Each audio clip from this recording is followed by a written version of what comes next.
Hi,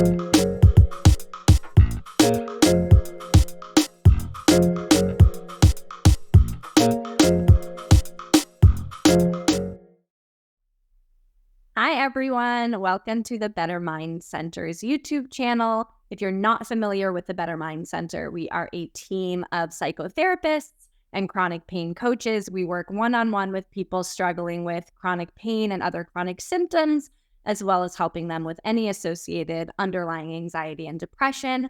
Today, we are here to film this video as a part of our Troubleshooting Your Technique series, where we are going to chat a little bit about some traditional mind-body tools or strategies that you might already be using, but we will share some common pitfalls that we often see with clients, along with some tips or techniques to break free from those common pitfalls. My name is Christie Uipi. I am the Executive Director of the Better Mind Center. And I'm Lauren. We're the clinicians here at the Better Mind Center. So glad to have Lauren here with us. And today, our topic for discussion is approaching pain flares and setbacks, which is a big topic because 100% of the people who recover from chronic pain are going to hit a setback or a pain flare. And that's actually the first thing that I want to let everyone know is that if and when you have a pain flare or your first setback or your second setback, wonderful. You are right on target. You're exactly par for the course. 100% of people who have recovered from chronic pain, who have broken free from the pain fear cycle, have had pain flares that they have worked through. And in the end, it actually makes your relationship to your body and your confidence in breaking free from symptoms even stronger. So that's the first thing that I always want people to know when they encounter a pain flare is perfect. You're right on target. Every single person who's recovered from chronic pain has experienced a pain flare. And Lauren, I'm curious just because I know how important it is. It was important for me going through this process to have that normalized as a patient and how often I see my patients really needing that normalization. What do you often see as like the first response before we're able to work to insert that calm and that normalization? Like what are some of the first reactions that you see your clients having to entering their first setback? Yeah. Well, first of all, you see me smiling because we've both been in this journey ourselves, right? So I was smiling because, I've also gone through those pain flares and we're both here. We're both pain-free. So it can happen. And it does happen. It's a part of the process. But one of the first things that I see typically happen is you're working on these tools, you're learning new ways of relating to yourself. You get to a pain flare, a symptom flare, and the tools stop working. Yes. Like the tools that had been creating progress up until that point, whatever they are, like meditation or somatic tracking, something that has had benefit for that person before, when they're applying it to the setback, they're not having the same results. Yes. Okay. Yeah. That can really scare people because they're starting to get some confidence. They're like, I got this. Here's the tools that work for me. And then the pain flare comes, the symptom flare comes, and they're just not working the same. Yeah, which is so freaky because they feel like they've built confidence using these particular tools, feeling like these tools in my toolkit pretty reliably help to calm me down. They often lead to a pain reduction. So it makes sense that those are the first few tools that they reach for. But I see that all the time too. It's such a good point that in that moment, it's like these things that you built confidence around feel like they're failing you. Yeah. What do you think is going on there? Why do you feel like things that have worked in the past we're in a standstill with these tools? Yeah, that's a really good question. I feel like part of it is because when we get in these really heightened states and something really stressful happens or scary, our brain has a hard time using the tools that we're just learning, the habits that we're just forming. What often happens is our brain goes back to the tools and habits that we practice more. And typically for chronic pain sufferers, that means the self-critical part, the being hard on yourself, the pushing yourself, the pressuring that they use so often before. So maybe we're unlearning those things, but when you get into a very stressful state, it's harder to tap into those tools And it's more habitual for your brain to go to how you used to relate to yourself, or how you more often related to yourself. Absolutely. Going back to default settings, especially if this is someone's first or one of their first setbacks. I hear you. Like, the progress that they've made in their fear reduction and their pain reduction is probably new or newer to them. So when they hit that pain flare and stress goes up, anytime stress goes up, it's easier for us to default to our old ways of operating and our old ways of relating to ourselves. That totally makes sense to me. And I also would imagine that the reaction to the pain flare in and of itself is very intensity building. Like, the pain going up just as a barometer, experiencing greater pain, of course, that's stressful. But then our response to that is often so stress inducing as well, feeling like, what did I do wrong? Like, why, when I was making this progress, has it all of a sudden stopped? Where did I make the wrong turn? Oh my gosh, I'm like, what a failure I am that all of a sudden, whatever. So it's like the pain flare itself is stressful, but then our response to the pain flare is so anxiety provoking and intensity building. I could absolutely imagine that leaves a person going back into default mode of operating, relating to themselves with intensity, relating them to themselves with harshness. And then we're really in a bind because our pain is up and our intensity is up at the same time. And again, 100% of people who have gone through setbacks and had some version of that, some flavors of this. So if any of that resonates, it's familiar to me, it's familiar to Lauren, it's familiar to a lot of our clients. Yeah. Yeah.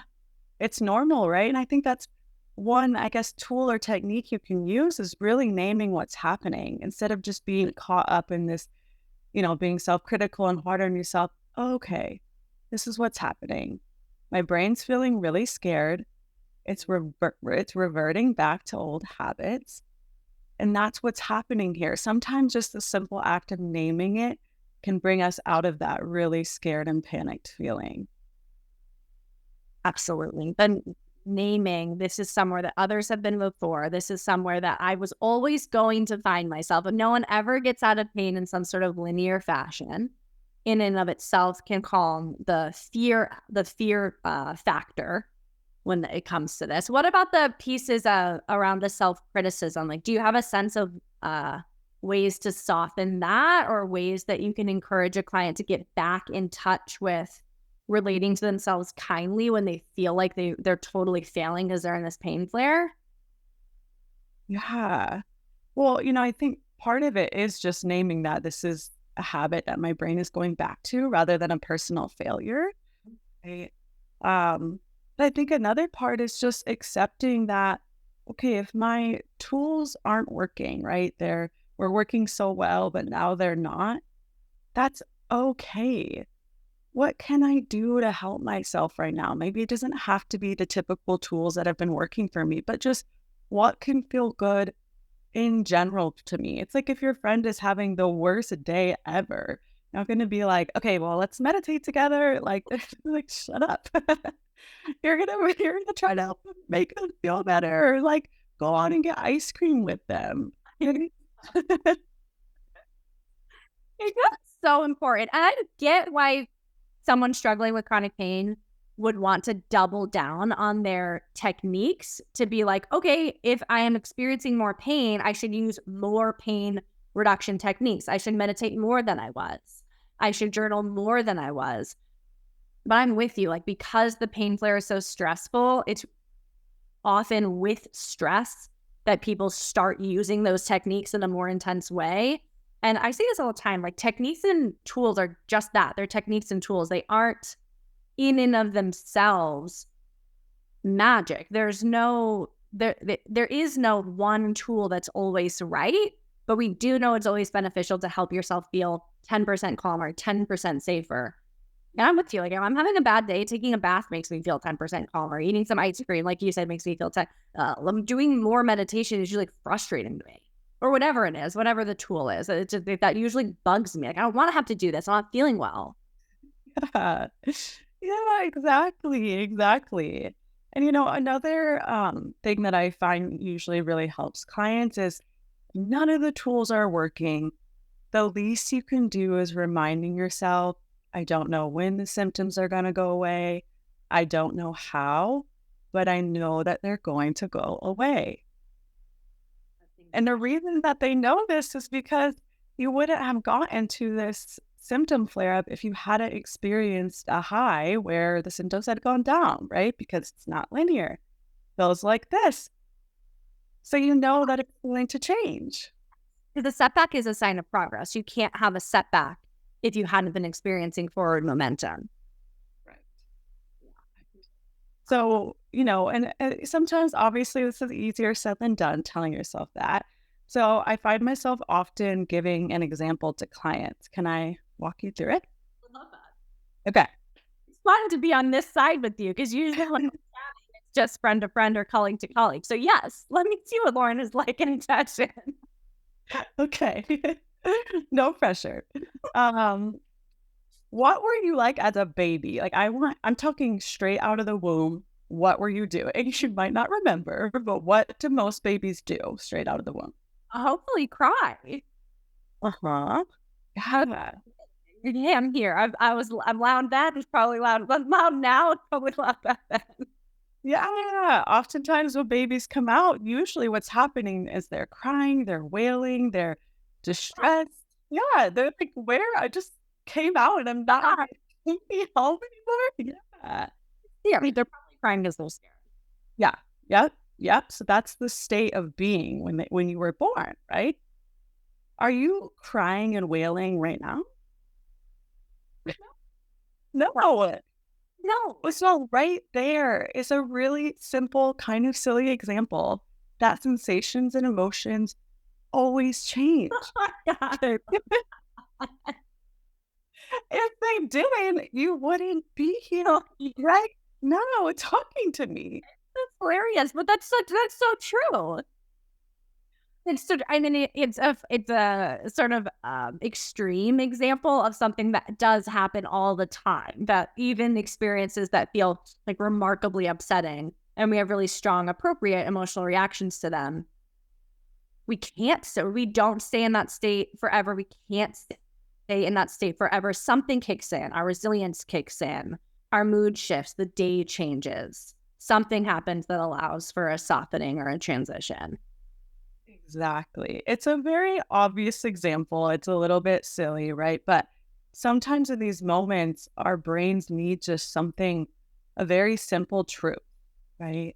And I know this because I've been through it and I have to tell myself silly things like this sometimes. Like if it can't hold on to the fact that your pain journey has gone like this, right? It's that whole thing of like, I'm safe, I'm going to get through this. And your brain's like, okay, whatever. Can't really believe it yet, right? And then you can use an example like this baby example to be like, no, it really always changes. Absolutely.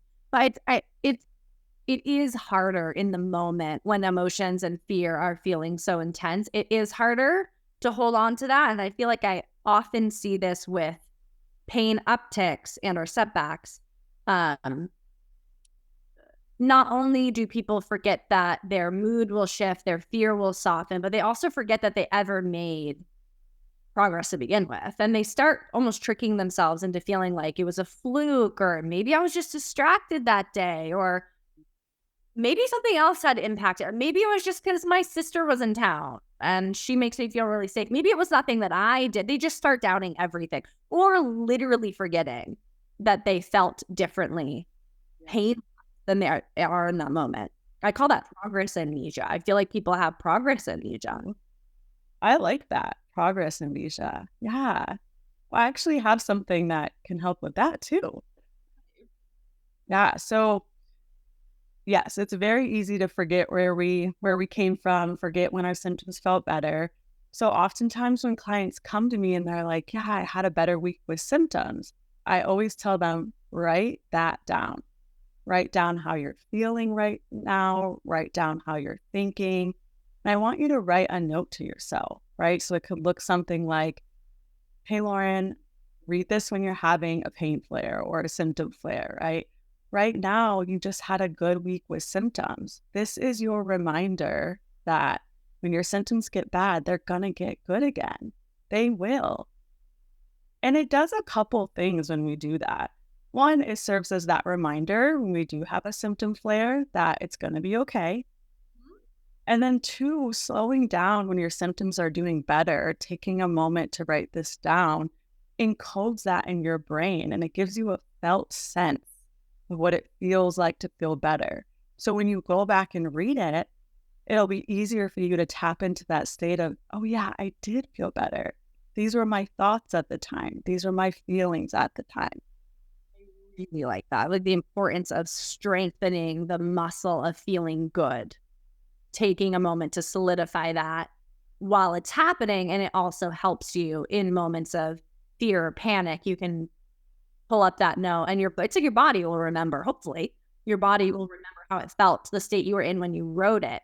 And it's like, there's a reason why so many people have progress amnesia or forget or like lose sight of the fact that something shifted to get me here. Something will shift to get me out of it. Like when our fear is high, we can't access logic very well. That's biological. So it's not a coincidence that so many people feel like they're forgetting. Fear is just such a heightened threat state that we can't access. We actually cannot access the memory parts of our brain in the same way that we could from a lower threat state. So that's really helpful to use a lowered threat state as an opportunity to set yourself up for success when your brain is misfiring. Yeah, exactly. Yeah. So our first example was just using kind of like silly logic, right? With that baby example, something very simple for your brain to tap into. And then this one is using like a felt body sense instead of having to use any logical parts of our brain. So great. I love what you threw out here today. Yay! I'm happy.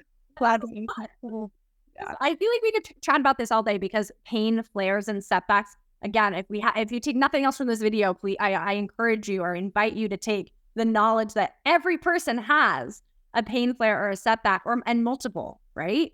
As a part of their recovery process, not as a failure of their recovery, and as a part of their recovery process. So we could honestly talk about this all day because it is so common, because it is so fear-inducing, because the panic and pressure that you feel when you're in it is so normal. We have been there. We've seen so many clients move through it. But I hope that at least a couple of the things that we threw out there were useful to those of you listening. If you are not familiar with the Better Mind Center, feel free to check us out at bettermindcenter.com. You can follow our page on Instagram, Better with Christie. You can subscribe to our channel. The links are below. And if you're looking for one-on-one support from someone like Lauren or another team member, we would be thrilled to walk that process of recovery with you. So thank you so much for listening, and we'll see you next time. Bye.